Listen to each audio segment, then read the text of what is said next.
वर्णिवेशरमणीय दर्शनं मन्दहासरुचिराननाम्बुजं पूजितं सुरु नरोत्तमैर्मुदा धर्मनन्दनमहं विचिन्तये। असतो मा षड्गमय तमसो मा ज्योतिर्गमय मृत्युर्मा अमृतं गमयः। ओम शांति शांति शांति। આજની જ્ઞાન સભાની અંદર પધારનારા બધા જ ભગવદ્ ભક્તોને વેદાંતાચાર્ય પુરાણ ઇતિહાસ આચાર્ય અમે ફિલોસોફી શાસ્ત્રી રાકેશભાઈના હેતપૂર્વક જય સ્વામિનારાયણ। ગયા વખતના પ્રવચનની અંદર આપણે બધાએ શરણાગતિની અંદર જે બે પ્રકારના ભેદો જે છે, આર્ત શરણાગત અને દ્રપ્ત શરણાગત, એની વાત આપણે લોકોએ જોઈ હતી। એમાં આર્ત શરણાગત કોને કહેવાય, દ્રપ્ત શરણાગત કોને કહેવાય, એ બધી બાબતનો આપણે વિચાર કરેલો હતો। હવે આજે જે છે, કેટલાક લોકો એવું કહેતા ફરે છે કે ભાઈ ભજન કરો, ભજન કરો, ભજન ન કરશો તો તમારું કલ્યાણ જે છે એ નહીં થાય, વગેરે વગેરે વાતો કરીને શરણાગતિનો માર્ગ જે છે એને ગૌણ કરે છે અને સ્વતંત્ર ભક્તિ માર્ગ જે છે તેનું પ્રતિપાદન કરે છે। અર્થાત કે આ વિશિષ્ટાદ્વૈત મત જે છે આપણું, કે જેની અંદર કેવલ ને કેવલ શરણાગતિનું પ્રતિપાદન કરવામાં આવેલું છે અને ભગવાનને જ ઉપાયપણે અને ઉપેયપણે આમ બંને રીતે સ્વીકારવામાં આવેલા છે, તો એનો ભંગ કરીને, અર્થાત કે શરણાગતિને ગૌણ કરીને ભક્તિ યોગનું પ્રતિપાદન કરતા કેટલાક અજ્ઞાનીઓ જોવા મળે છે। એ લોકો બધા એવું જ કહેતા ફરે છે કે ભગવાનનું ભજન કરો, ભગવાનનું સ્મરણ કરો તો જ તમારું કલ્યાણ થશે, અન્યથા તમારું કલ્યાણ ન થશે। તો આજે જે છે એ લોકોના જે મત જે છે તેને વિશે થોડો આપણે વિચાર કરી લઈએ। તો ભગવાન સ્વામિનારાયણ જે છે એ પોતે જ વચનામૃતની અંદર પ્રથમના 14મા વચનામૃતની અંદર સ્વમુખે પોતે કહે છે કે જેને સાક્ષાત ભગવાનની પ્રાપ્તિ એટલે કે શરણાગતિ દ્વારા થઈ છે તેને અંતકાળે સ્મૃતિ રહે અથવા ન રહે તો પણ તેનું અકલ્યાણ થાય નહીં, તેની તો ભગવાન રક્ષા કરે છે અને જે ભગવાનના દાસ થયા છે તેને તો કાંઈ કરવાનું રહ્યું નથી। કહેવાનું તાત્પર્ય એ છે કે જે ભગવાનના શરણાગત થયા છે એને અંતિમ સ્મરણની અપેક્ષા રહેતી નથી, આ સિદ્ધાંત વાત છે। અને આ જ વાત જે છે એ વરદરાજ ભગવાને, જે કાંચીની અંદર બિરાજમાન છે, તેણે રામાનુજ પ્રત્યે પણ કહી હતી। રામાનુજ સ્વામીએ જ્યારે વરદરાજ ભગવાનને કાંચીપૂર્ણ સ્વામી દ્વારા 3 પ્રશ્ન પૂછાવેલા હતા, તેની અંદર વરદરાજ ભગવાન પણ એને કહે છે, આ વાત પ્રપન્નામૃત ગ્રંથની અંદર છે કે અંતકાળે મારું સ્મરણ રાખવાની જરૂર નથી, જે મારો શરણાગત હોય છે તેણે અંતકાળે મારું સ્મરણ રાખવાની જરૂર નથી, કારણ કે હું એ ભક્તનું સ્મરણ કરી દેઉં છું। આટલી બધી વિશિષ્ટતા ભગવાને પોતાના આ વચનામૃતની અંદર બતાવેલી છે।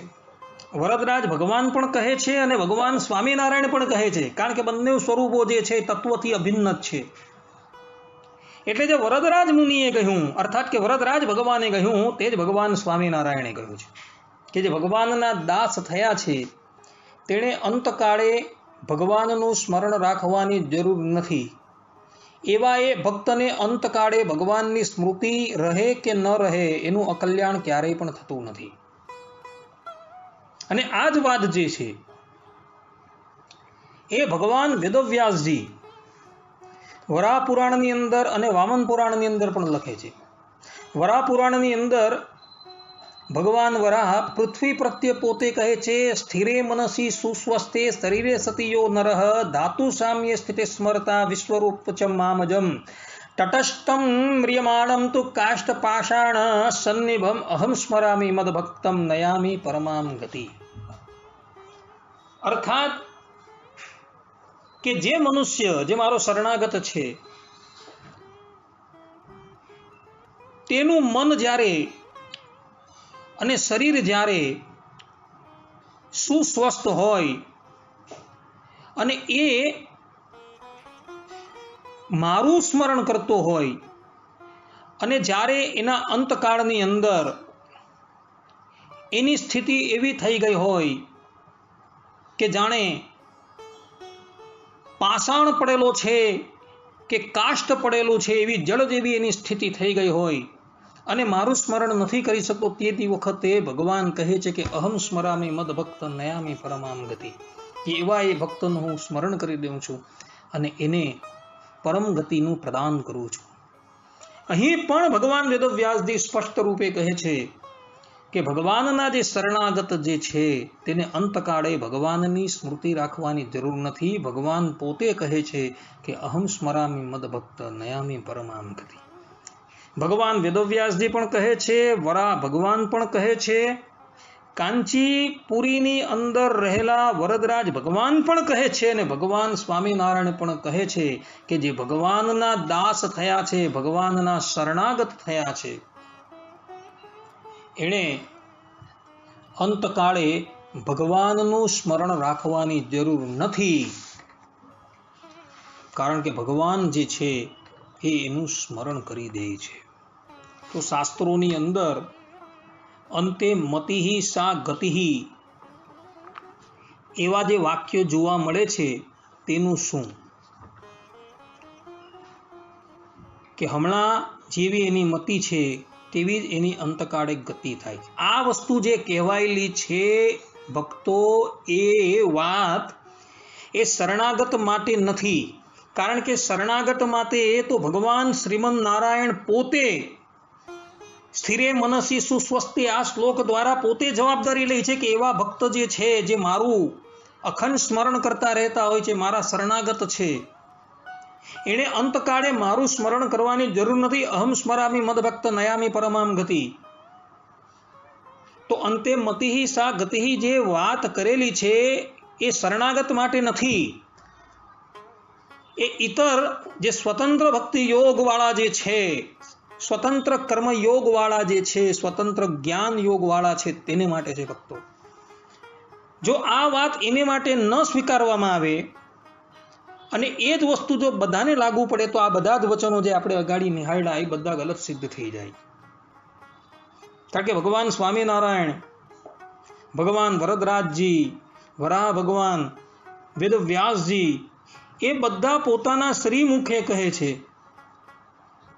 કે જે ભગવાનના શરણાગત છે તેને અંતકાળે ભગવાનની સ્મૃતિ રાખવાની જરૂર નથી, એનું સ્મરણ તો જે છે એ ભગવાન કરે છે. આ વાત છે ભક્તો. એવા એ ભગવદ ભક્તો જે છે ને તે તો એવું માને કે જે દિવસથી ભગવાનનું દર્શન થયું તે દિવસથી જ કલ્યાણ તો થઈ રહ્યું છે, અને જે જીવ ભાવે કરીને મારું દર્શન કરે તથા મારું વચન માને તેનું પણ કલ્યાણ થાય. તો મારા કલ્યાણનો શો સંશય છે?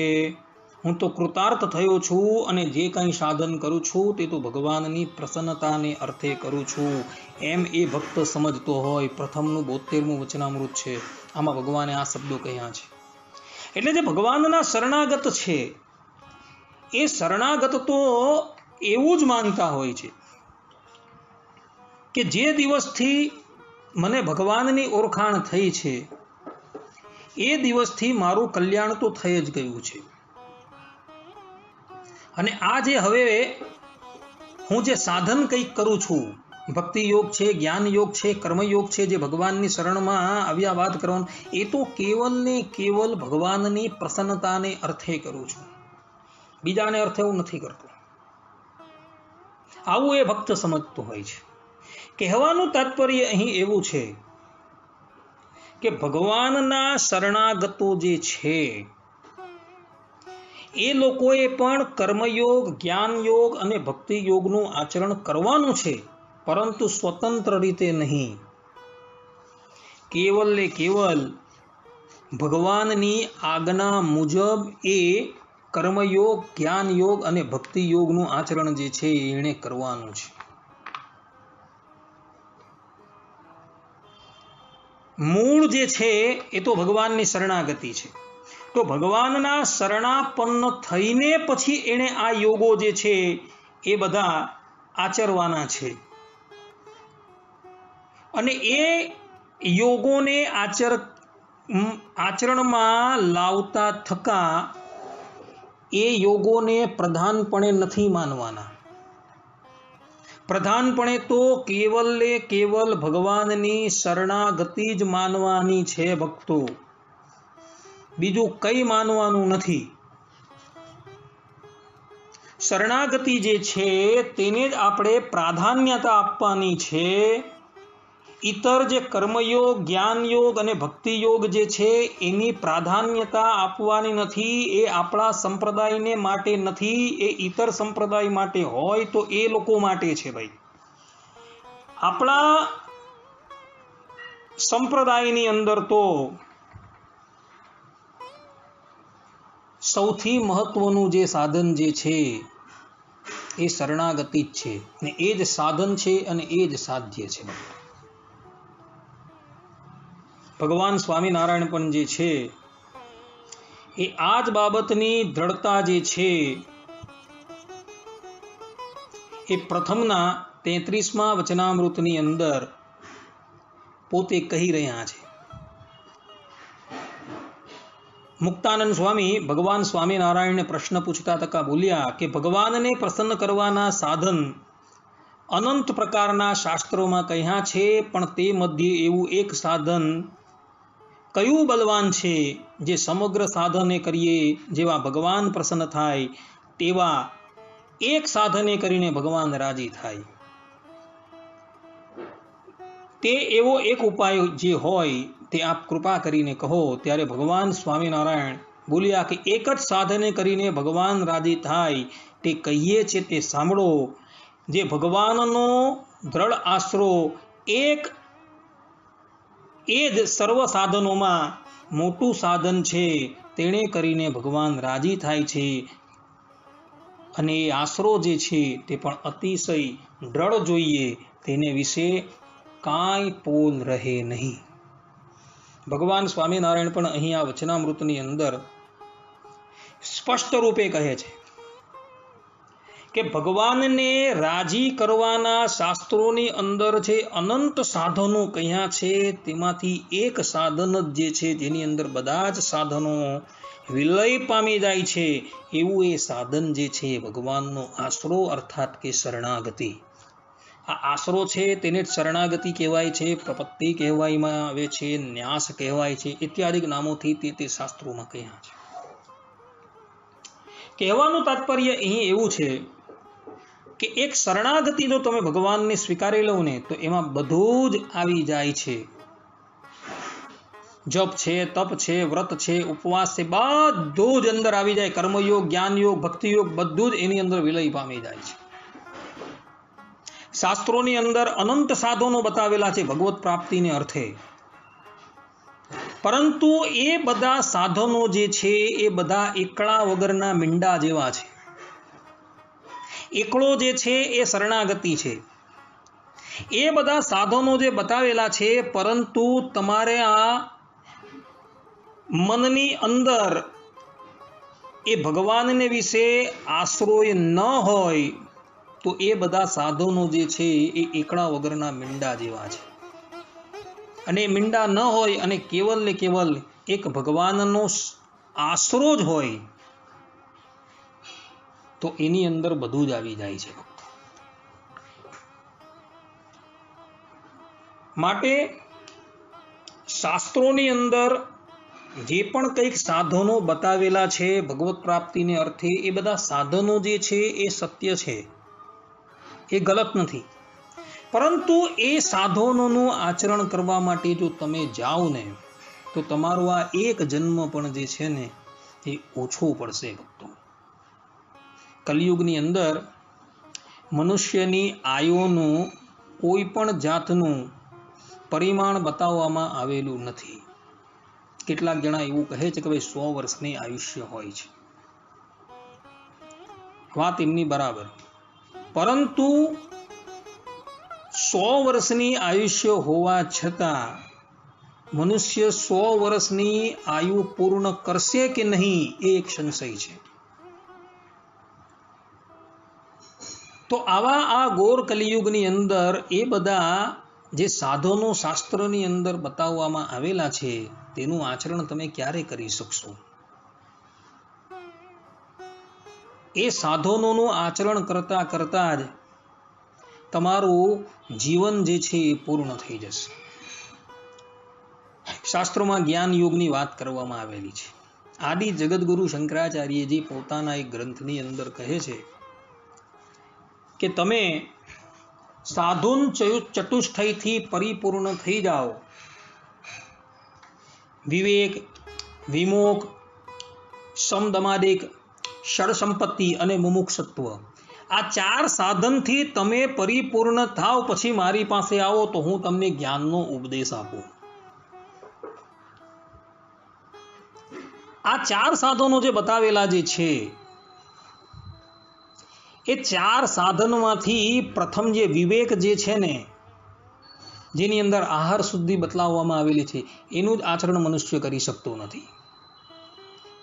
વિવેક વિમોક, કામ ક્રોધાદિકથી રહિત થવું. કોણ કામ ક્રોધાદિકથી મુક્ત થઈ શકવાનું? તો શંકરાચાર્યજી કહે છે કે ભાઈ વિવેક અને વિમોકથી તમે મુક્ત થાઓ. અને ત્યારબાદ ત્રીજું સાધન જે છે સમદમાદિક ષડ સંપત્તિ. સમ જે છે એ ઇન્દ્રિયોનો નિગ્રહ, દમ જે છે એ બાહ્ય ઇન્દ્રિયો એટલે કે શરીરનો નિગ્રહ ઇત્યાદિ જે 6 સાધનો બતાવેલા છે એનું તમે આચરણ કરો. અને પોતાની અંદર મોક્ષત્વાતા એટલે કે મોક્ષ મેળવવાની ઈચ્છા જે છે એ પ્રગટ કરો. આ 4 સાધનને તમે પરિપૂર્ણ કરો ને પછી મારી પાસે આવો તો હું તમને અથાતો બ્રહ્મ જિજ્ઞાસાનો ઉપદેશ આપું, એવું શંકરાચાર્યજી કહે છે. કોણ કરી શકવાનું આ 4 સાધન પરિપૂર્ણ? કોઈ નહીં કરી શકે. એટલે માટે શાસ્ત્રોની અંદર સુગમ માર્ગ જે છે એ શરણાગતિ બતાવેલો છે. જ્ઞાન માર્ગની વાત બાજુ પર રહી, હવે કર્મ માર્ગની વાત કરીએ. કર્મ માર્ગની વાત જે છે જેની અંદર યજ્ઞ યાગાદિકનું વિધાન કરવામાં આવેલું છે, એક સ્વરની પણ જો તમે ભૂલ કરો ને તો યજમાનમ હિનસ્તિ, કે યજમાનને જ એ નાશ કરી નાખે છે. જે પ્રમાણે ત્વષ્ટા ઋષિએ યજ્ઞ કર્યો અને એ યજ્ઞની અંદર એમણે આહુતિ આપી કે ઇન્દ્રને મારે એવો પુત્ર આ યજ્ઞ કુંડમાંથી પ્રગટ થાય અને એને માટે ઇન્દ્ર શત્રુ વિવર્ધસ્વ એની અંદર આદ્ય જે ઈ લંબાવવાને બદલે એણે ડ્ર લંબાવી દીધો. અને એનો અર્થ થઈ ગયો કે ઇન્દ્ર જેને મારે એવો પુત્ર પ્રગટ થાય. એક સ્વરનો પણ ત્યાં ભેદ આવી ગયો ને, તો આટલી બધી મોટી હાનિ થઈ ગયેલી હતી. એટલે કર્મ માર્ગ જે છે એ પણ આ યુગની અંદર આચરણમાં લાવવા યોગ્ય નથી એવા વેદ વેદાંગના પ્રારંગત પંડિતો જે છે એ જ અત્યારે તો જોવા મળતા નથી ભક્તો. તો આ કર્મ માર્ગ જે છે એ પણ આચરવો જે છે એ અત્યંત મુશ્કેલ થઈ જાય છે. હવે વાત કરીએ ભક્તિ યોગની. તો ભક્તિ યોગની અંદર શું છે? તો 9 પ્રકારની ભક્તિ છે. આ ઉપરાંત વેદોની અંદર ઉદ્ગીત આદિ જે ઉપાસનાઓ બતાવેલી છે, 32 બ્રહ્મવિદ્યાઓ બતાવેલી છે, એ બધી તમારે આચરણમાં લાવવી પડે અને ભગવાનની અખંડ સ્મૃતિ રાખવી પડે. તો આ બધી વસ્તુ જે છે એ હાલના યુગની અંદર કરવી બહુ કઠિન છે ભક્તો. અને એટલે જ માટે શાસ્ત્રોકારોએ આ શરણાગતિ રૂપ લઘુ માર્ગ જે છે એ બતાવેલો છે. જે લોકો ગુરુ માર્ગ ઉપર જતા હોય તો એ લોકોને જવા દેવું, પણ આપણે જે કળિયુગના મનુષ્ય છે, જેનું આયુ પણ જે છે એ અલ્પ છે, જેની શારીરિક ક્ષમતા પણ જે છે એ અતિશય અલ્પ છે, તો આપણે માટે તો આ સુગમ એવો શરણાગતિનો માર્ગ જે છે એ જ સર્વોત્તમ છે. એ જ માર્ગ પર આપણે ચાલવાનું છે અને એ માર્ગ પર ચાલતા થકા આપણે આપણા લક્ષ્યની ઉપર અવશ્ય પહોંચી જશું. જ્યારે ઇતર માર્ગો બતાવેલા છે જે સ્વતંત્ર રીતે જોવા મળે છે, જેમાં ભગવાનના શરણાપન્ન થવાનું કોઈ વિધાન નથી કરવામાં આવેલું, તો એવા માર્ગની ઉપર ચાલતા થકા તમને એ ઈશ્વરની પ્રાપ્તિ થશે કે નહીં, એક સંશય છે. જ્યારે આ શરણાગતિ રૂપ જે સરળ માર્ગ છે, જેની અંદર ભગવાન જ તમારા સારથીનું કાર્ય કરે છે, એ ભગવાન તમને અવશ્ય પોતાની પ્રાપ્તિ પોતે જ કરાવી દેશે. તો પછી આવા સુગમ માર્ગને આપણે અપનાવવો કે ગુરુ માર્ગને અપનાવવો, એ તમારે નક્કી કરવાનું. સ્વાભાવિક રીતે તમે બધા એમ જ સમજતા હશો કે ભાઈ આ યુગ જે છે એ યુગની અંદર આયુષ્ય બહુ જ સીમિત છે, તો આપણે શરણાગતિ રૂપ જે આ માર્ગ જે છે, જે અતિશય સરળ છે, એના પર આરૂઢ થઈને આપણે પરમાત્માની પ્રાપ્તિ કરી લઈએ, એવું જ તમે બધા ઈચ્છા રાખતા હશો ને રાખવી સ્વાભાવિક છે. કારણ કે કષ્ટ જે છે એ કોઈને વેઠવાનું પરવડે એમ છે જ નહીં ભક્તો. માટે જે લોકો એવું બોલે છે કે ભાઈ ભજન કરતા રહો, ભજન કરતા રહો, તો એ લોકોને કહેવાનું કે આ શાસ્ત્રના વચનો જે છે ને એ તમે જરા વાંચો અને વાંચીને પછી વિચારો. અને આ શાસ્ત્રોના જે વચનો બતાવેલા છે ને ભક્તો, એ વચનો વિચારીને પણ ઉચ્છૃંખલ નથી થઈ જવાનું કે હવે તો આપણે ભગવાનને બધી જ વસ્તુની જવાબદારી આપી દીધી છે, હવે આપણે નિશ્ચિંત થઈ ગયા, એમ વિચારીને ઉચ્છૃંખલ નથી થવાનું. પણ ભગવાને પછી જે માર્ગ તમારે માટે નક્કી કરેલો છે ને, એ માર્ગની ઉપર તમારે ખબરદાર થઈને વર્તવાનું છે. અને એને માટે છે શરણાગતિના 6 લક્ષણો બતાવેલા છે. આનુકૂલ્યસ્ય સંકલ્પ, પ્રાતિકૂલ્યસ્ય વર્જનમ, રક્ષિષ્યતિ ઇતિ વિશ્વાસો, ગોપ્તૃત્વ વર્ણમ તથા આત્મનિક્ષેપ કાર્પણ્ય, ષડવિધા શરણાગતિ. આ જે 6 પ્રકારની શરણાગતિ છે એમાં આનુકૂલ્યસ્ય સંકલ્પ અને પ્રાતિકૂલ્યસ્ય વર્જનમ, આ જે ભગવાનના 2 માર્ગો છે, 2 લક્ષણો છે કે ભાઈ ભગવાનની આજ્ઞા પ્રમાણે વર્તવાનું, ભગવાનની આજ્ઞાથી વિરુદ્ધ ક્યારેય નથી વર્તવાનું, એને ખાસ તમારે આચરણમાં લાવવાની છે. જો આ આજ્ઞાઓ તમે આચરણમાં ન લાવો તો પછી ઉચ્છૃંખલ થઈ જાઓ, અને ઉચ્છૃંખલ થઈ ગયા તો પછી એ ઘોર પતનના માર્ગની ઉપર જતો રહે. હા, ભગવાન ત્યાં પણ તમારી રક્ષા કરવા માટે આવશે, પરંતુ ઈશ્વરની પ્રાપ્તિને અર્થે એની અંદર પછી ઘણો વિલંબ થઈ જાય છે ભક્તો. માટે ઉચ્છૃંખલ ન થવું, આ શાસ્ત્રોના વચનથી ઉચ્છૃંખલ ક્યારેય પણ ન થવું. ઈશ્વરની પ્રાપ્તિ થઈ ગઈ છે, હવે તો મારું કલ્યાણ થઈ જ ગયું છે, એવું માનીને ક્યારેય પણ શાસ્ત્રથી વિપરીત વર્તવું નહીં.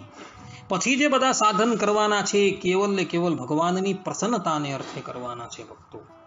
કે આ જ્ઞાન યોગ, ભક્તિ યોગ અને કર્મયોગનું અનુષ્ઠાન કરવાથી ભગવાન મારા પર પ્રસન્ન થશે. ભગવાને જે પ્રમાણે પ્રથમના 72મા વચનામૃતમાં કહ્યું તે પ્રમાણે. પરંતુ ઉચ્છૃંખલ થવાનું નથી, આ સિદ્ધાંત વાત છે. એટલે જે લોકો એવું માને છે ને કે કેવલ ભજન કરવાથી કલ્યાણ થાય છે, એ લોકો સ્વતંત્ર ભક્તિ માર્ગની અંદર પ્રવેશી જાય છે. એને ભગવાનની શરણાગતિ છે જ નહીં, અને જો કદાચ હોય તો ઉપર છલ્લી છે, એને ભગવાન પર કોઈ વિશ્વાસ નથી, એને પોતાના સાધન પર વિશ્વાસ છે. તો એવા લોકો જે છે એ લોકોના વિચારનો, એ લોકોના મતનો જે છે આપણે ત્યાગ કરવો. અને ભગવાન સ્વામિનારાયણે જે પ્રમાણે પ્રથમના 14મા વચનામૃતમાં કહ્યું છે કે જે ભગવાનના દાસ થયા તેણે તો અંતકાળે સ્મૃતિ રહે કે ન રહે તેનું તો કલ્યાણ થાય જ નહીં. એ વચન જે શરણાગતિનું છે, પ્રથમના 33મા વચનામૃતમાં ભગવાને દ્રઢ આશરાની વાત કરી છે. એ દ્રઢ આશરાની વાત જે છે ભગવાને કરી છે, એ વચનો જે છે તેને આપણે આપણા મનની અંદર લાવી ભગવાનનો વિશ્વાસ રાખી, ભગવાનનો વિશ્વાસ લાવતા થકા કેવલ ભગવાનની પ્રીતિ અર્થે ભજન સ્મરણ કરવું, કર્મ માર્ગ, જ્ઞાન માર્ગ તેનું પણ આચરણ કરવું. પરંતુ એની અંદર એને ક્યારેય પણ એ જ્ઞાન યોગ, કર્મયોગ કે ભક્તિ યોગનો અહંકાર લાવવો નહીં. આ એક સિદ્ધાંત વાત છે. આટલું કહીને આ પ્રવચનને અહીં વિરામ આપીએ છીએ. સર્વે સંતુ નિરામય, સર્વે સુખીનો ભવંતુ, સર્વે ભદ્રાણી પશ્યંતુ, માં કશ્ચિત દુઃખ ભાગ ભવેદ. અસ્તુ. જય સ્વામિનારાયણ. હવે પછીના પ્રવચનની ઉપર પણ આપણે શરણાગતિની જે અમુક જે પાયાની બાબતો છે તેનો વિચાર કરશું. ત્યાં લગીન બધાને જય